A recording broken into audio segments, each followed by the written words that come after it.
दोस्तों, सबसे पहले आप सभी का स्वागत है हमारे यूट्यूब चैनल पर। और आशा करता हूँ आप लोग अच्छे ही होंगे। और आज आपके सामने एक नया सा वीडियो लेके आया हूँ जो कि रक्त से है। और जो आने वाले एग्ज़ाम्स के लिए एक बहुत ही महत्वपूर्ण टॉपिक होता है, जिससे बहुत सारे क्वेश्चंस पूछे जाते हैं और हम उनमें से कन्फ्यूजन हो जाता है किसी किसी में। तो इससे ब्लड से रिलेटेड जितने भी क्वेश्चन बन सकते हैं हमने बनाए हैं, और लगभग 60 से 70 क्वेश्चन होंगे। तो हमने इनको 2 पार्टों में डिवाइड किया।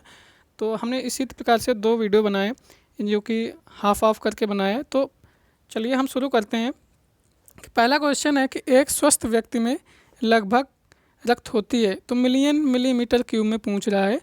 तो इसका आंसर हो जाएगा ऑप्शन नंबर ए 5 से 5.5, मतलब 5 से 5.5 कितना हो जाएगा, 5 से 5.5 हो जाएगा। अगला क्वेश्चन है, रक्त कैसा होता है? एक संयोजी ऊतक होता है। तो ऑप्शन नंबर ए इसका सही हो जाएगा, रक्त एक संयोजी ऊतक होता है। अगला क्वेश्चन है कि रक्त का शुद्धिकरण कहाँ होता है? तो रक्त का शुद्धिकरण फेफड़े में भी होता है, यकृत में भी होता है, किडनी में भी होता है। और तो ये ऑप्शन नंबर तीनों हैं, तो ऑप्शन नंबर इसका डी सही होगा कि इनमें से सभी। अगला क्वेश्चन है, मानव रुधिर का पीएच मान कितना होता है? तो मानव रुधिर का पीएच मान 7.4 होता है। 7.4 होता है। और ये होता कैसा है? जब 7.4 है तो ये होगा क्षारीय होगा। कैसा होगा? हल्का सा क्षारीय होता है। अब ये क्षारीय क्यों होता है ना, ब्लड है। तो इसका रीज़न ये है कि इसमें सोडियम क्लोराइड और सोडियम बाइकार्बोनेट और इसके अतिरिक्त कैल्शियम, मैग्नीशियम और पोटेशियम के फास्फेट व बाइकार्बोनेट भी पाए जाते हैं, इसलिए यह हल्का सा क्षारीय होता है। अगला क्वेश्चन है कि मानव रुधिर में कोलेस्ट्रॉल का सामान्य स्तर है। तो मानव रुधिर में कोलेस्ट्रॉल का सामान्य स्तर क्या है? तो 180 से 200 मिलीग्राम। ऑप्शन नंबर डी सही है इसका। नेक्स्ट क्वेश्चन है, मानव शरीर में खून के शुद्धिकरण की प्रक्रिया को क्या कहते हैं, है ना? तो ऑप्शन नंबर ए इसका सही है, डायलिसिस। क्या कहते हैं? डायलिसिस कहते हैं। अगला क्वेश्चन है, वयस्कों में खाली पेट रुधिर ग्लूकोज स्तर मिलीग्राम प्रति 100 ml में कितना होता है? तो वो होता है ऑप्शन नंबर डी 60। कितना होता है? 60 होता है।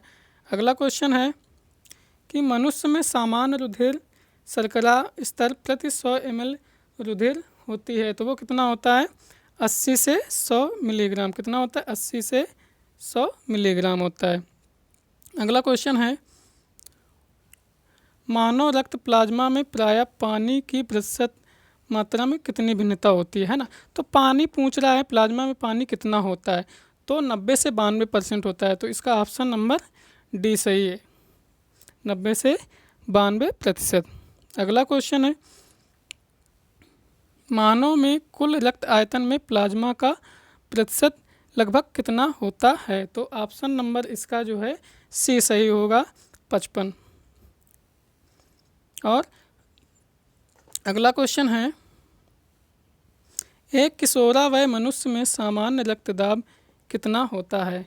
तो ऑप्शन नंबर इसमें जो है बी सही होगा। ब्लड प्रेशर की बात पूछ रहा है तो 120/80 होता है। कितना होता है? 120/80 mmHg। अगला क्वेश्चन है, वयस्क पुरुष में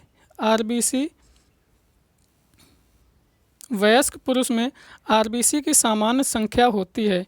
तो इसका ऑप्शन नंबर बी सही है, 5 मिलियन। कितने होती? 5 मिलियन होती हैं। अगला क्वेश्चन है, एक हल्के पीले रंग का गाढ़ा तरल पदार्थ है जो रक्त के आयतन का लगभग 55% होता है। तो इसमें ऑप्शन नंबर ए सही है, प्रद्रव। क्या है? प्रद्रव। अगला क्वेश्चन है, मनुष्यों में रक्तचाप सामान्यतः कितना होता है ना? तो रक्तचाप या रक्तदाब बात बराबर ही है। तो इसका ऑप्शन नंबर बी सही है, 120/80। अगला क्वेश्चन है,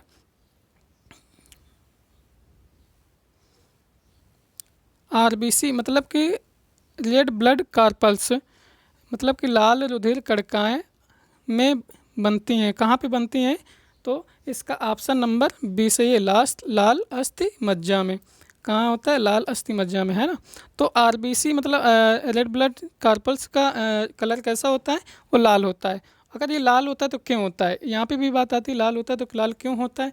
तो हम लोग बताते हैं कि आरबीसी का कलर जो है लाल इसलिए होता है क्योंकि उसमें हीमोग्लोबिन पाया जाता है। अब यहाँ से क्वेश्चन बनता है कि हीमोग्लोबिन, ठीक है, हीमोग्लोबिन में ऐसा कौन सा तत्व होता है जो लाल कलर का ब्लड रीजन होता है, कि हीमोग्लोबिन में ऐसा कौन सा तत्व है जिससे आरबीसी का कलर रेड हो जाता है? तो इसमें हीमोग्लोबिन में आयरन पाया जाता है, इसीलिए जो है आरबीसी का कलर कैसा होता है? लाल होता है। अगला क्वेश्चन है, लाल रक्त कणिकाओं का औसत जीवन काल लगभग कितना होता है? तो टाइम पीरियड की बात कर रहा है तो 100 से 120 दिन होता है। कितना होता है? 100 से 120 दिन होता है। अगला क्वेश्चन है, पुरानी और नष्ट प्राय लाल रक्त कणिकाएँ कहाँ नष्ट हो जाती हैं, है ना। तो इसका ऑप्शन नंबर ए सही है, प्लीहा में। प्लीहा में है, तो आरबीसी का कब्रिस्तान भी प्लीहा को ही कहा जाता है। तो अगला क्वेश्चन है, निम्न में से कौन मानव शरीर के विभिन्न अंगों का ऑक्सीजन वाहक है? तो आरबीसी कौन है? लाल रक्त कोशिकाएं। अगला क्वेश्चन है, पट्टिकाणु या प्लेटलेट्स का दूसरा नाम क्या होता है? तो प्लेटलेट्स का दूसरा नाम होता है थ्रोम्बोसाइट्स। क्या होता है? थ्रोम्बोसाइट्स होता है, साइट्स होता है। और आरबीसी की बात करें हम तो एरिथ्रोसाइट, और डब्ल्यूबीसी की बात करें तो दूसरा नाम ल्यूकोसाइट्स होता है, और प्लेटलेट्स का दूसरा नाम थ्रोम्बोसाइट होता है। अगला क्वेश्चन है, अधिक ऊंचाई पर मानव शरीर में लाल रक्त कणिकाएँ कैसी होती हैं, मतलब कैसी हो जाएंगी? तो इसका ऑप्शन नंबर सी सही है, संख्या में बढ़ जाएंगी। कैसी हो जाएंगी? संख्या में बढ़ जाएंगी। अगला क्वेश्चन है, हीमोग्लोबिन क्या है ना। हीमोग्लोबिन क्या है? तो ऑप्शन नंबर इसका ए सही है, हीमोग्लोबिन एक प्रोटीन है। क्या है? प्रोटीन है। अगला क्वेश्चन है, रक्त में आरबीसी के बढ़ने से कौन सी स्थिति बन जाती है? तो ल्यूकेमिया की क्या स्थिति बन जाती है? ल्यूकेमिया की स्थिति बन जाती है। अगला क्वेश्चन है, रक्त में हीमोग्लोबिन एक सम्मिश्र प्रोटीन है। रक्त में हीमोग्लोबिन एक सम्मिश्र प्रोटीन है जिसमें भरपूर मात्रा में पाया जाता है। तो लोहा क्या पाया जाता है? हमें अभी बताया कि आयरन पाया जाता है, इसी के कारण जो है हीमोग्लोबिन में आयरन पाया जाता है, इसी के कारण आरबीसी का कलर रेड होता है। अब अगला क्वेश्चन है, हीमोग्लोबिन निम्नलिखित में से किसका महत्वपूर्ण घटक है? तो ऑप्शन नंबर ए आरबीसी यानी कि लाल रुधिर कोशिकाएं। ऑप्शन नंबर ए सही है इसका। अगला क्वेश्चन है, हीमोग्लोबिन की अधिकता बंधुता होती है। तो ऑप्शन नंबर इसका सी सही है, कार्बन मोनोऑक्साइड के लिए। किसके लिए? कार्बन मोनोऑक्साइड के लिए। अगला क्वेश्चन है, रक्त धारा में ऑक्सीजन ले जाने वाला प्रोटीन होता है तो वो हीमोग्लोबिन। कौन होता है? हीमोग्लोबिन। ऑप्शन नंबर इसका सी सही है। अगला क्वेश्चन है, हीमोग्लोबिन में निम्न में से कौन सा तत्व मौजूद होता है? तो हीमोग्लोबिन अभी बताया कि आयरन मौजूद होता है, तो इसका ऑप्शन नंबर बी सही है। अगला क्वेश्चन है, मानव रक्त का रंग लाल होता है तो वो किस कारण होता है? हीमोग्लोबिन के कारण। भी हमने बताया कि मानव का रक्त हीमोग्लोबिन के कारण होता है। हीमोग्लोबिन में क्या पाया जाता है? आयरन पाया जाता है, तो इसका ऑप्शन नंबर बी सही है, हीमोग्लोबिन के कारण। अगला क्वेश्चन है कि निम्न में से किसको आरबीसी का कब्रिस्तान कहा जाता है? अभी हमने बताया था कि आरबीसी का कब्रिस्तान प्लीहा को कहा जाता है, तो ऑप्शन नंबर इसका सी सही है, आरबीसी का कब्रिस्तान प्लीहा को कहा जाता है। अगला क्वेश्चन है, निम्न में कौन मनुष्य में श्वसन रंजक है? तो इसका ऑप्शन नंबर जो है डी सही होगा, हीमोग्लोबिन। इसका ऑप्शन नंबर डी सही, हीमोग्लोबिन। अगला क्वेश्चन है रक्त में श्वेत कणों का मुख्य प्रयोजन क्या है? तो इसका ऑप्शन नंबर बी सही है, संक्रमण से संघर्ष करना। क्या है? संक्रमण से संघर्ष करना।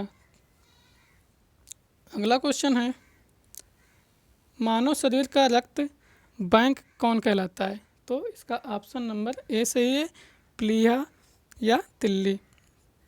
तो ऑप्शन नंबर ए इसका सही है। अगला क्वेश्चन है जब कोई बाहरी पदार्थ मानव रुधिर प्रणाली में प्रविष्ट होता है तो प्रतिक्रिया कौन प्रारंभ करता है? तो इसका ऑप्शन नंबर बी सही है, श्वेत रुधिर कणिकाएं यानी कि रेड ब्लड कार्पल्स। अगला क्वेश्चन है सबसे बड़ा श्वेत रुधिराणु है ना? तो सबसे बड़ा श्वेत रुधिराणु कौन सा होता है? तो इसका ऑप्शन नंबर बी सही है, एक केंद्रकाणु या मोनोसाइट्स, है ना? लिम्फोसाइट्स, मोनोसाइट्स ये सुना होगा आपने, है ना? तो एक होता है एक केंद्रकाणु, मोनोसाइट्स। अगला क्वेश्चन है एड्स के विषाणु किसे नष्ट कर देते हैं? है ना? तो एड्स के विषाणु जो है लिम्फोसाइट्स को नष्ट कर देते हैं। तो ऑप्शन नंबर इसका सी सही है, लिम्फोसाइट। अगला क्वेश्चन है रोग प्रतिकारकों को उत्पन्न करने वाला सेल कौन सा है? तो इसका ऑप्शन नंबर जो है सी सही होगा, लिम्फोसाइट। क्या होगा? लिम्फोसाइट। अगला क्वेश्चन है रुधिर के प्लाज्मा में निम्न में से किसके द्वारा एंटीबॉडी निर्मित होती है? तो वो है लिम्फोसाइट के कारण। किसके कारण? लिम्फोसाइट। निम्न में से किसके द्वारा एंटीबॉडी निर्मित होती है? तो वो लिम्फोसाइट। ऑप्शन नंबर 20 का सही होगा। अगला क्वेश्चन है जिस पदार्थ का निवेश किसी जीवित जीव में कर देने पर वह प्रतिरक्षियों के उत्पादन को प्रेरित करता है उसे हम क्या कहते हैं? तो उसे एंटीजन कहते हैं या हम प्रतिजन कहते हैं। तो ऑप्शन नंबर इसका सी सही होगा। अगला क्वेश्चन है कि रुधिर स्कंदन यानी कि रक्त जमाव निम्न में से किस प्रोटीन के द्वारा उत्पन्न होता है? तो ऑप्शन नंबर इसका बी सही होगा, फाइब्रिनोजन। कौन सा है? फाइब्रिनोजन। तो ऑप्शन नंबर बी इसका सही है। अगला क्वेश्चन है निम्न में से कौन सा एंजाइम रक्त का थक्का बनाने के लिए आवश्यक है? तो थ्रोम्बिन। कौन सा है? थ्रोम्बिन होता है। ऑप्शन नंबर इसका बी सही है। अगला क्वेश्चन है किसके मौजूदगी के कारण शरीर के भीतर रक्त नहीं जमता है ना? तो हिपैरिन के कारण रक्त शरीर के अंदर नहीं जमता है। तो ऑप्शन नंबर इसका डी सही है। अब अगला क्वेश्चन है रक्त के स्कंदन में मदद करने वाला प्रोटीन कौन सा है? रक्त के स्कंदन में मदद करने वाला विटामिन कौन सा है? तो वो ऑप्शन नंबर इसका डी सही है, विटामिन के। तो दोस्तों कैसे लगी वीडियो आपको? और अगर आपको अच्छी लगी हो तो इसे लाइक करें, सब्सक्राइब करें और बेल आइकन को भी दबा दें और शेयर करना ना भूलें। जय भीम, जय भारत, जय हिंद।